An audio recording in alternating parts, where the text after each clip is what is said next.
HSC ২৬। আসসালামু আলাইকুম। আমি নিশাত তাসনিম, বর্তমানে পড়াশোনা করছে ঢাকা মেডিকেল কলেজের পঞ্চম বর্ষে। আগামী পরশুদিন তোমাদের ইংরেজি প্রথম পত্র পরীক্ষা। তো এই ক্ষেত্রে খুব ইম্পর্টেন্ট একটা কোশ্চেন হচ্ছে ফ্লোচার্ট, যেখানটাতে আসলে ফুল মার্কস পাওয়া খুবই সহজ, খুবই অল্প লেখা, খুবই অল্প সময়ের লেখা, কিন্তু তোমরা সঠিক ফরম্যাট জানো না বা কিভাবে লিখতে হয় বুঝতে পারো না বলে মার্কস কমে যায়। তো চলো আলোচনা করি কিভাবে ফ্লোচার্ট লিখলে ফুল মার্কস পাওয়া যায়। ফুল মার্কস মানে ফুল মার্কস, টিচার তোমার 0.5 মার্কসও কাটতে পারবে না। তো দেখো, ফ্লোচার্টের ক্ষেত্রে মেইন জিনিসটা হচ্ছে ফরম্যাট। তুমি যদি ঠিকঠাক ফরম্যাট মেনটেন করে লিখো, মার্কস কাটার ক্ষমতা কারণ নেই। তো ফরম্যাটের ক্ষেত্রে কয়েকটা জিনিস আমাদের খেয়াল রাখতে হবে। প্রথমেই তোমরা জানো ফ্লোচার্টের ক্ষেত্রে বক্স করে লিখতে হয়। বক্সগুলো কিভাবে আমরা করব? তো সাধারণত ম্যাক্সিমাম স্টুডেন্ট যেটা করে, এটা ধরো খাতার একটা পেজ, এখানে বাম থেকে ডাইনে এভাবে করে বক্স করে। তো এখানে এভাবে করে 6টা বক্স ধরানো কিন্তু বেশ কঠিন, এবং যদি তুমি ছোট ছোট করে একটু লম্বা করেও বক্স দাও তাহলে লেখাগুলো খুব ছোট হয়ে যায়, ওয়ার্ড একটু বড় যদি হয় ভেঙে যায়, দুই ভাগে ভাগ করে লিখতে হয়। তো এই জন্য আবার অনেকে কি করে, অনেকে এভাবে সাইড টু সাইড না যেয়ে এভাবে করে খাতাটাকে ঘুরিয়ে নেয় এবং ঘুরিয়ে নিয়ে এভাবে করে লিখে, এভাবে এভাবে করে নিচ থেকে উপরে উঠে। মানে এমনিতে ধরো এটা হচ্ছে খাতা, এইভাবে করে লেখা যায়, আর খাতাটা এভাবে কাট করে অনেকে এভাবে করে লিখে, এখানে একটা বক্স এখানে একটা বক্স এভাবে করে লিখে। কিন্তু পার্সোনালি এভাবে লিখলে তো বললামই যে খুবই ছোট হয়ে যায় বক্সগুলা, আর এভাবে করে কাট করে লিখলে হুট করে তুমি সব জায়গায় ভার্টিক্যালি লিখছো, এক জায়গায় হরিজন্টালি লিখলা, দেখতে কেমন যেন একটু লাগে। তো আমি যে কাজটা করতাম বা টিচাররা যেটা পছন্দ করতো আমাদের থেকে, সেটা হচ্ছে এই দুইটার কোনোটাই না। তুমি জাস্ট ধরো এই একটা পেজ আছে, উপর থেকে নিচে আমরা করব, কিন্তু খাতা ঘোরাবো না। কিভাবে? ধরো এখানে একটা বক্স দিলা, ওকে, এরপর নিচে একটা বক্স দিলা, এভাবে করে 6টা বক্স কিন্তু উপর থেকে নিচে খুব আরামসে এঁটে যাবে। ওকে, তুমি চাইলে সাইডে একটু চওড়াও করতে পারো এবং সুন্দর করে এক একটা ফ্রেজ লেখার মতো যথেষ্ট জায়গা পাওয়া যাবে। তাহলে প্রথমেই এইরকম একটা ফরম্যাট মেনটেন করার চেষ্টা করবা, তাহলে বক্সগুলোও সুন্দর দেখতে হবে এবং লেখাগুলোও সুন্দর করে তুমি তার মধ্যে আটাইতে পারবা। এরপর দ্বিতীয় যেটা আসবে, এই বক্সগুলো আঁকার ক্ষেত্রে অবশ্যই অবশ্যই সবগুলা সেম সাইজের করবা।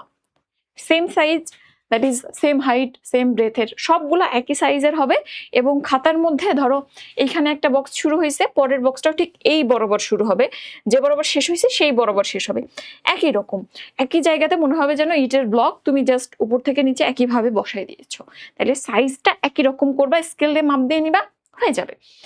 তাইলে প্রত্যেকটা সাইজ একরকম করলাম। এরপর সব থেকে বড় সমস্যা যেটা হয়, তোমরা একেবারেই কলম দিয়ে আঁকাইতে চাও। তো কলম দিয়ে দেখবা একটুখানি লম্বা হয়ে গেছে এক জায়গায়, একটুখানি এক সাইডে খাটো হয়ে গেছে, ঠিক করতে যে ওভারল্যাপ করে বা অনেক সময় লম্বা হয়ে যায়, কেটে দিতে হয়। এক্ষেত্রে পেন্সিল দিয়ে তুমি আউটলাইন করে নিবা। তাহলে প্রথমে বক্সগুলো আমরা পেন্সিল দিয়ে আঁকবো। পেন্সিল দিয়ে আঁকলে তুমি মুছতে পারবা, মুছে সুন্দর করে তুমি প্রপার একটা শেপে এনে তারপর তুমি কলম দিয়ে দাগ দাও চাইলে। তাহলে আমরা পেন্সিল দিয়ে সুন্দর করে আউটলাইন করে নিব, তাইলে আমাদের বক্স রেডি। এখন লিখতে হবে। লেখার ক্ষেত্রে কয়েকটা নিয়ম আছে, দেখো। তো লেখার ক্ষেত্রে প্রথমে প্যারালেলিজমের রুল তোমার অবশ্যই এখানে অ্যাপ্লাই করতে হবে। What is parallelism?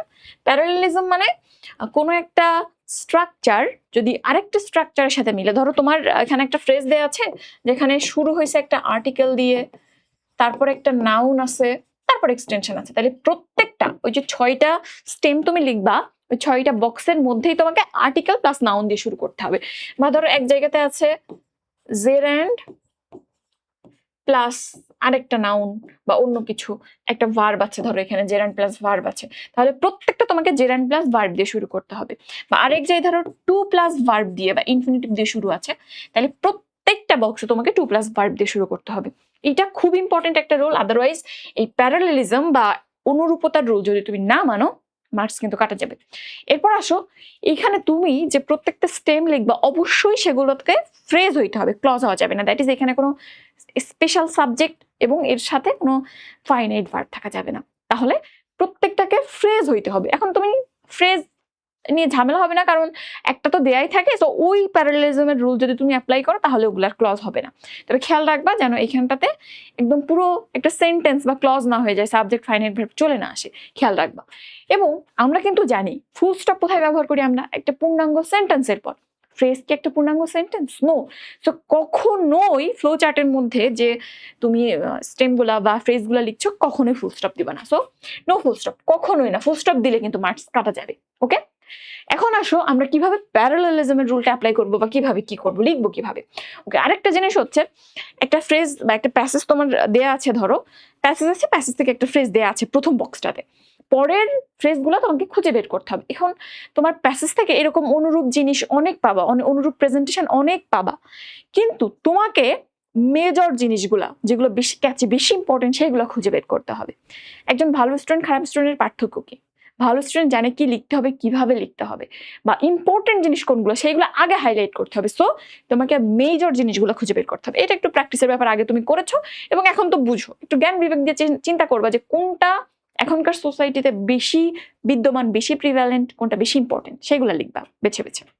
ওকে, তো এখন আসো আমরা কিভাবে লিখতে পারি তার একটা এক্সাম্পল এখানে আছে। ধরো আর্ট অ্যান্ড ক্রাফটস থেকে তোমার একটা ছোট প্যাসেজ দেওয়া আছে।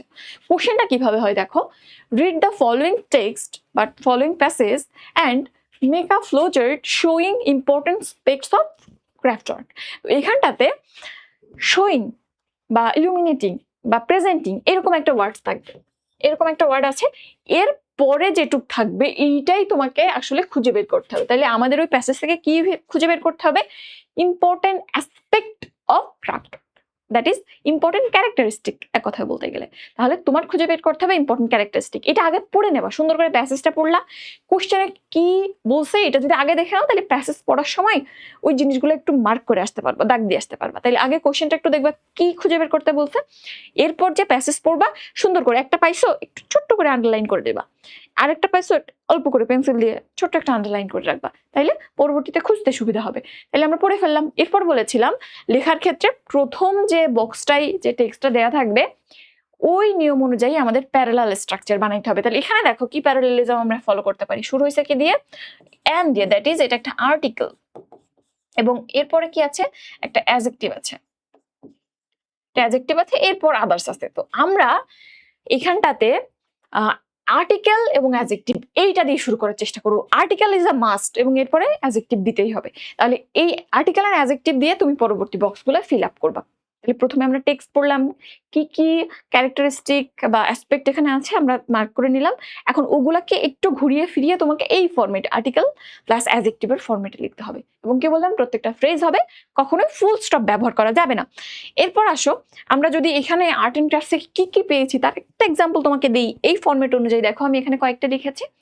তো ওখানটাতে আর্টিকেল প্লাস অ্যাডজেক্টিভ যদি নাও পাও, প্যারালেলিজমে অবশ্যই প্রথম জিনিসটা ফিক্স রাখার চেষ্টা করবো। যেমন আমি এখানে পুরোটা সবগুলো আর্টিকেল প্লাস অ্যাডজেক্টিভ পাই নাই, তখন আর্টিকেল প্লাস নাউন আমাকে দিতে হয়েছে। বাট বেস্ট হয় যেটাই আছে article plus adjective, that is প্রথম দুইটা মিলাবা। আর যদি দ্বিতীয়টাও নাও মিলে, প্রথমটা অবশ্যই মিলাইতে হবে।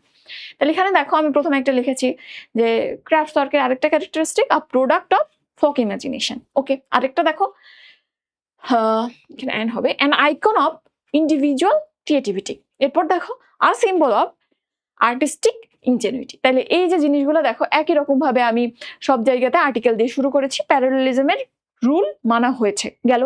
প্রত্যেকটা কিন্তু ফ্রেজ, এখানে কোনো তুমি মেইন ভার্ব দেখতেছো, ফাইনাইট ভার্ব দেখছো না, তাহলে এখানে প্রত্যেকটা ফ্রেজ কোথাও ফুল স্টপ দেখেছো না। তাইলে খুবই সহজ লেখা।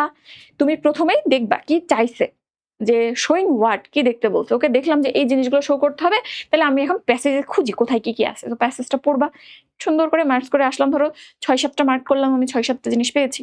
এখন 6-7টা থেকে মেজর একটা তো দেয়াই আছে, মেজর 5টা আমি খুঁজে বের করবো। খুঁজে বের করে সুন্দর করে খাতায় আমি যেভাবে বললাম বক্সটা করে নিবা। কেউ যদি সাইড টু সাইড লিখতে চাও সমস্যা নেই, হাতের লেখা ছোট হলে তো ওকে।